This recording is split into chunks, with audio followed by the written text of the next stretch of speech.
छत्तीसगढ़ में अवैध शराब से जुड़े मामले प्रदेश की सियासत का अहम मुद्दा बन चुके हैं। जब भूपेश सरकार सत्ता में थी तो विपक्ष में बैठी भाजपा ने कांग्रेस को घेरने की कोशिश की। अब जब कांग्रेस विपक्ष में है तो प्रदेश में अवैध शराब से मौत के मामलों पर विपक्ष ने सत्ता पक्ष को घेरते हुए सदन से बहिर्गमन किया है। सत्ता बदल गई है लेकिन हालात अब भी जस के तस बने हुए हैं। आइए जानते हैं इस मुद्दे पर हमारी खास रिपोर्ट। दरअसल छत्तीसगढ़ की सियासत में शराब के मसले हमेशा सुर्खियों में रहे हैं, चाहे वो तस्करी के मामले हों या घोटालों की बात हो। प्रदेश भर में लगातार नशे के सौदागरों के चलते सुदूरांचल से लेकर शहरी अंचलों में शराब दुकानों का खोलना और उससे पहले तस्करों के जरिए अवैध शराब की उपलब्धता बढ़ी है। इसी अवैध शराब के चलते बिलासपुर के लोफंदी गाँव में हुई मौतों के मामले में आज विधानसभा में जमकर हंगामा हुआ। नेता प्रतिपक्ष चरणदास महंत ने शराब से जुड़े मौत के मामलों पर प्रदेश भर का आंकड़ा रखा। इस पर गृह मंत्री ने अब तक हुई कार्रवाई का जवाब सदन में दिया। अवैध शराब से मौतों के मामलों को लेकर नेता प्रतिपक्ष चरणदास महंत ने आरोप लगाया कि अवैध शराब से 8 लोगों की मौत हुई है और सरकार इसे छिपाने की कोशिश कर रही है। उन्होंने कहा कि सरकार ये बताने में शर्म महसूस कर रही है कि शराब पीने से मौतें हुई। क्या ये शराब गाँव के बाहर से लाई गई तस्करी वाली शराब थी?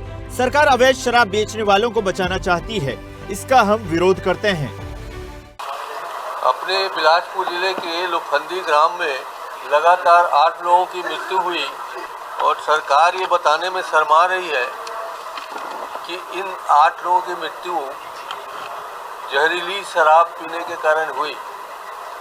हमारे सभी साथियों को पता है, आप लोग उसमें शामिल हैं, कि उस गांव के बच्चे, उस गांव के उनके माता पिता सब लोगों ने कहा कि ये शराब पी के मृत्यु हुई है। उसको भी सरकार छिपाना चाहती है। शराब क्या गांव वालों के द्वारा बनाया गया था? शराब क्या बाकी के गांव के बाहर के दुकानों से या जो अवैध शराब की ढुलाई हो रही उससे लाया गया था? या शराब की दुकान में बिकने वाली 2 नंबर के शराब का उपयोग होने के कारण लोग मरे थे? शर्म की बात यह है, और शर्म अगर कोई गलत शब्द है तो मैं दूसरे शब्दों में बोल देता हूँ। इन्होंने सरकारी जवाब ये आया कि मछली खाने के बाद लोगों की तबीयत बिगड़ी और इतने लोग मर गए। इसी मामले में गृह मंत्री विजय शर्मा ने कहा कि ये सही नहीं है कि जहरीली शराब पीने से बिलासपुर में 8 लोगों की मौत हुई। उन्होंने कहा कि घटना की जांच करने के लिए गांव गए थे, जहां ये पता चला कि पहले भी 4 लोगों का अंतिम संस्कार हो चुका है। मृतक की पत्नी ने भी बयान में इसकी पुष्टि की। वहीं स्वास्थ्य शिविर भी गांव में लगाया गया है और आकस्मिक मौतों की जाँच के लिए पुलिस की स्पेशल टीम बनाई गई है।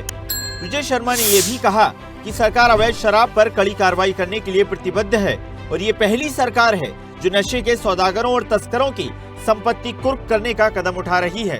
बार छत्तीसगढ़ में अवैध नशीले पदार्थों के व्यापार करने वाले जितने हैं, उससे जिन्होंने संपत्ति बनाई है उस संपत्ति को भी फ्रीज करने का काम पहली बार हुआ है।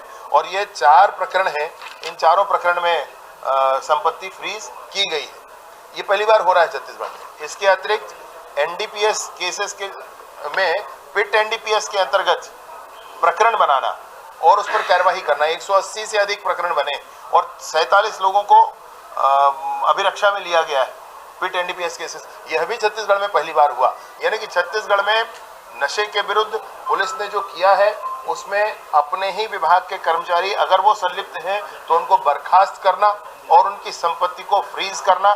दूसरा, ऐसे लोग जो इस व्यापार में संलिप्त हैं और इस व्यापार को करके संपत्ति कमाते हैं, उनकी उस संपत्ति को फ्रीज करना, उन पर कार्यवाही करना स्वाभाविक है, परंतु संपत्ति फ्रीज करना, लेना, अरेस्ट करना, ये काम भी छत्तीसगढ़ में पहली बार। 3 तरह के काम नशे की दिशा, नशा के कारोबार की दिशा में छत्तीसगढ़ में पहली बार हुआ है। ये जानकारी मैंने दी है।